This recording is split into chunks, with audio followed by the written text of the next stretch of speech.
A brief what, why, and how of Power Editor. Now, Power Editor is powerful. All of the advanced Facebook marketers are using it. However, it can be a tad confusing. That's why I created this course, why I created this lesson. So in this lesson, we're going to talk about what Power Editor is, why you should use it, and how to set it up. Let's get to that lesson. Okay, so this is the first lesson of the first Power Editor course. Now, typically, just so you know what to expect, I will be walking you through specific screens and steps within Power Editor. Of course, since this is the first lesson and I'm kind of introducing you to Power Editor, can't really do that this time. So this is going to be a bit of a different lesson. There's not a whole lot to show you.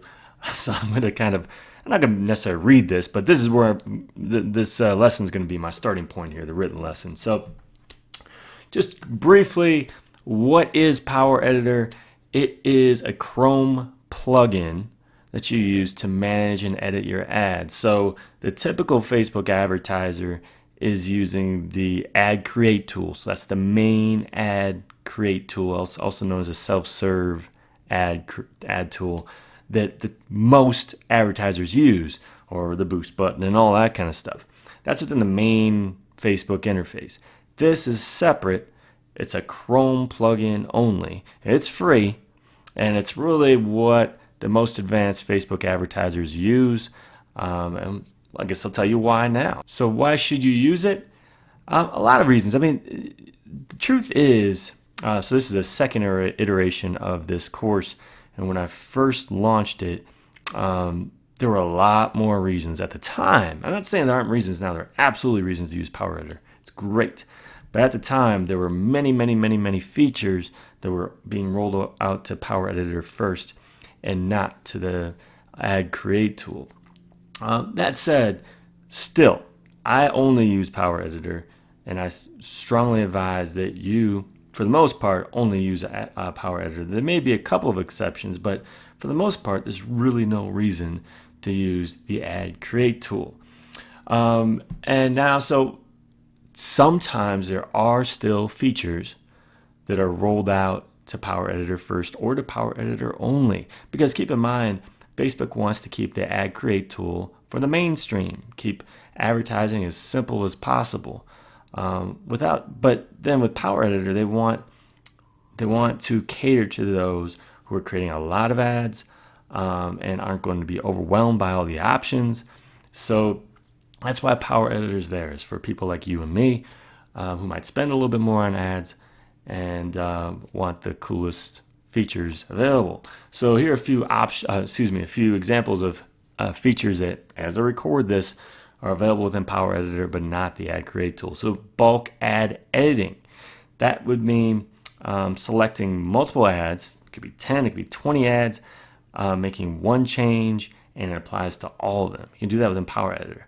If you had 20 ads that you wanted to edit within the ad create tool, it would take forever. You have to go in one by one by one. All right, so that's the first change, or the first different feature. Second is Dayparting. So this is something that's available only with the Power Editor for now, where you can schedule specific times of the day to run your ads. The next, manual or CPA bidding. So that would be if you don't feel that when you use Optimize CPM, you don't feel that the bid price, the default bid price for an action or reach or a click is optimal. You can actually manually change that within Power Editor. You can't within the ad create tool. You could choose just regular CPM or CPC, but then it's no longer optimized.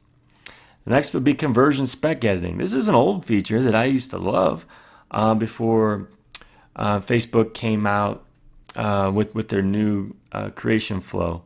But conversion specs allow you to force Facebook into optimizing for a specific type of action, only found within Power Editor.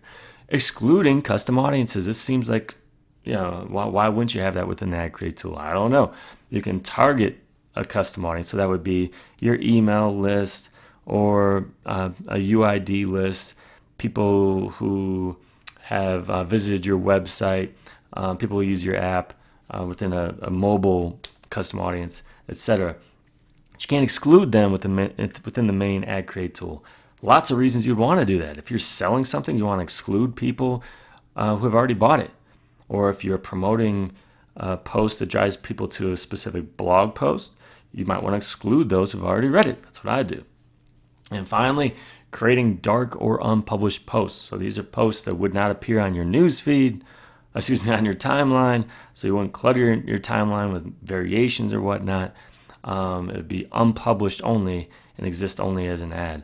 So the reason I do this, for the most part, I don't sell within that organic content that I publish, and I use ads to sell.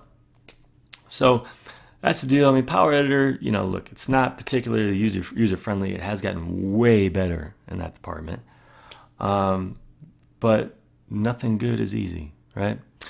So how you set it up? You just go to facebook.com/Power Editor from Chrome, and you'll need to install it. It's a really easy install, and Facebook will walk you through it. But the upcoming lessons will help you as well. So don't be overwhelmed when you get there and like, what do I do next? The next lessons will help you as well. Okay, hopefully now you're ready for your assignment. So this will happen at the end of every lesson.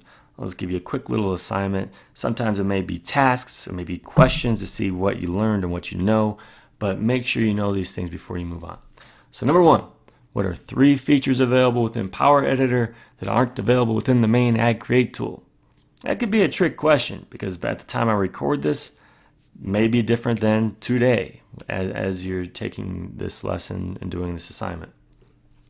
Number 2, go to facebook.com/Power Editor and install Power Editor from Chrome, assuming you haven't already. So once you've completed this assignment successfully, you can move on to the next lesson.